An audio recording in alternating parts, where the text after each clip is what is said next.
Welcome to RM biology. আরও একটি এসএমএফডব্লিউবি related ভিডিওতে তোমাদের স্বাগত। তো আজকে আমি ডিসকাস করব ডিভি সেকশন অ্যাক্টিভেশন নিয়ে। কালকে আমি যেমনটি ভিডিও তোমাদেরকে বলেছিলাম যে কিছু জনের এসএমএস এসছে যে ডিভি সেকশনটা ওপেন করে চেক করতে, যে কি বলা আছে, যেটা বলা আছে সেটা করতে।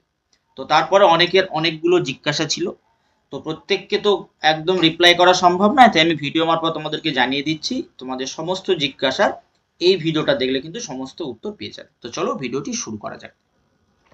সব থেকে প্রথম তোমরা একটু যে এসএমএসটা আসছে, অনেকেরই এসছে, সেটা একবার চেক করো। Applicant is advise to log in at website now to check the DV remarks and comply accordingly to avoid rejection SMFWB help desk. তো এসএমএফডব্লিউবি হেল্প ডেস্ক থেকে কিছু কিছু স্টুডেন্টদের এরকম একটা করে এসএমএস পাঠানো হয়েছে। সেখানে অ্যাডভাইস দেওয়া হচ্ছে যে তোমার প্রোফাইলটা লগ ইন করো, করে দেখো ডিভি রিমার্কসে কিছু আছে কিনা, যদি কিছু থাকে তাহলে সেটা তুমি অ্যাকর্ডিংলি যেটা বলা হতো সেটা কমপ্লিট করে দাও, নাহলে তোমার কিন্তু ফর্ম ফিল আপ রিজেক্ট হতে পারে। সত্যিই কি রিজেক্ট হবে নাকি হবে না, বা কি করতে হবে সেটা তোমরা দেখে নাও। দেখো, তো যে পার্টিকুলার ক্যান্ডিডেটটার ওই এসএমএসটা এসেছিল তার রিমার্কসে দেখে নাও কি বলা আছে। নন creamy layer certificate is required issued after 31 March 2023। অর্থাৎ বলা হচ্ছে যে ওবিসি বি, যেহেতু ক্যান্ডিডেটটি ওবিসি বি, এই কারণে বলা হচ্ছে যে নন ক্রিমি লেয়ার সার্টিফিকেটটা আপলোড করতে বলা হচ্ছে, মানে রিকোয়ার্ড, যেটা 31/3/2023 পরে ইস্যু করা হয়েছে, সেরকম একটা সার্টিফিকেট দিতে হবে। কিন্তু সেই জায়গাটায় কোনো আপলোডের কোনো অপশান কিন্তু নেই এখনো পর্যন্ত। আজকেরও পর্যন্ত আমি যখন ভিডিওটা আপলোড করছি তার আগে পর্যন্তও কিন্তু কোনো আপলোডের অপশান নেই, তাহলে এখানে আপলোড করা যাচ্ছে না। এই পার্টিকুলার জিনিসটা 2019, 20, 21, 22, 23 সব বছরই ছিল।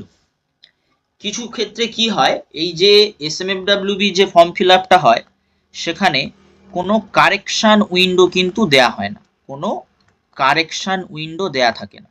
তাই যদি কিছু ভুল হয়ে যায়, মানে ডকুমেন্ট সাবমিটের ক্ষেত্রে, নাম বা তোমার পার্সোনাল ইনফরমেশনের ক্ষেত্রে নয় কিন্তু। এবার যদি কোনো ডকুমেন্টসে তুমি ভুল করো, যে ডকুমেন্টস তোমাদেরকে দিতে হয়, যেমন ধরো তোমার মার্কশিট, যেমন তোমার কাস্ট সার্টিফিকেট, অ্যাডমিট কার্ড, এগুলো যে দিতে হচ্ছে, সেগুলোর ক্ষেত্রে যদি কিছু ভুল হয়ে থাকে তারা কিন্তু আবার একটা ডকুমেন্ট ভেরিফিকেশন, অনলাইন ডকুমেন্ট ভেরিফিকেশনের সময় দিয়ে দেয়। এবং সেটাও কিন্তু অনলাইন ডকুমেন্ট ভেরিফিকেশন দিয়ে দিয়েছিল, যেটা 19 তারিখ পর্যন্ত, 19 তারিখ পর্যন্ত হয়ে গেছে। অনেকে করেছে, অনেকে করেনি, অনেকের এসএমএস এসছিল, তারা অনেকে আপলোড করে দেওয়ার পরেও কিন্তু এখনো এই রিমার্কসটা থেকে গেছে। এটা ওদের সার্ভারের প্রবলেমের কারণে হতে পারে। তাই তোমরা অপেক্ষা করো, এই আপলোড বাটনটা কিন্তু প্রত্যেকেরই চলে আসবে। আপলোড, যাদের এরকম রিমার্কস আছে তাদের কিন্তু এরকম আপলোড বাটনটা আসবে। আপলোড বাটনটা এলে তোমরা কিন্তু যেটা তোমাদের ওখানে আপলোড করতে বলা হচ্ছে, বা যে রিমার্কসটা দেয়া হচ্ছে, কারোর ক্ষেত্রে কাস্ট সার্টিফিকেট, কারোর ক্ষেত্রে 12-এর মার্কশিট, কারোর ক্ষেত্রে 10-এর অ্যাডমিট কার্ড, এইসব জিনিসপত্রগুলো যে চেয়েছে, মানে যার যেটা চেয়েছে আর কি, সেটা কিন্তু ওখানে তোমরা আপলোড করে দিতে পারবে, চিন্তার কিচ্ছু নেই। আর যদি আপলোড অপশান না আসে তুমি রেজাল্ট পাবে না বা তোমার রিজেকশন হবে, সেটা কিন্তু না, কোনোভাবেই তোমার রিজেকশন হবে না। রেজাল্ট বেরোনোর পরে আবারও একটা ডিভি সেকশন অ্যাক্টিভ হয়, প্রতি বছর হয়, সেটা এবছরও হবে, রেজাল্টের পর হয়, যে 2019, 20, 21, 22, 23 বললাম, রেজাল্টের পরেই কিন্তু ডিভি সেকশনটা অ্যাক্টিভ হয়েছিল। কোনো কারণে এই এসএমএসটা অনেকের এসছে, যেটা রেজাল্টের আগে, রেজাল্ট এখনো পর্যন্ত দেয়নি, 1 তারিখে দেওয়া কথা থাকা সত্ত্বেও এখনো দেয়নি, প্লাস এখনো কিন্তু কোনো নোটিফিকেশনও নেই।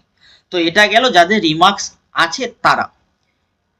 এবং অনেকের কিন্তু এরকম আছে যে নো রিমার্কস ফাউন্ড, তাদের কিন্তু কোনো চিন্তার বিষয় নেই। তোমাদের নো রিমার্কস ফাউন্ড মানে তোমাদের সমস্ত ডকুমেন্ট সাবমিট একদম ঠিকঠাক আছে, কোনো অসুবিধা নেই, তোমাদের কিচ্ছু করতে হবে না। দেখবে তোমাদের কিন্তু এসএমএসও আসেনি, তোমাদের এসএমএসও আসেনি, তাই চিন্তার কিচ্ছু নেই। যে যারা যেমন এসএমএসে লেখা আছে অ্যাভয়েড রিজেকশন, রিজেকশন হবে না।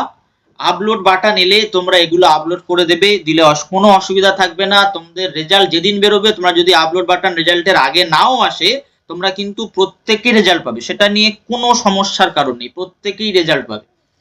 এবং রেজাল্টের পরে দেখবে আবার যখন ওই 100 টাকা দিয়ে একটা রেজিস্ট্রেশন করতে হয় কাউন্সেলিং এর জন্য, 100 টাকা একটা ফিজ লাগে, রেজিস্ট্রেশন ফিজ, বা তুমি বলতে পারো কাউন্সেলিং ফিজ, কাউন্সেলিং ফিজ একটা লাগে, ঠিক আছে, 100 টাকা। সেটা যেই সময় হবে সেই সময় কিন্তু আবার এই ডিভি সেকশনটা অ্যাক্টিভ হবে, সেখানে আবার আপলোড বাটন থাকবে, সেখানে তোমাকে আপলোড করতে হতে পারে, সেই সময় তুমি আপলোড করে দিতে পারো, কোনো সমস্যা নেই।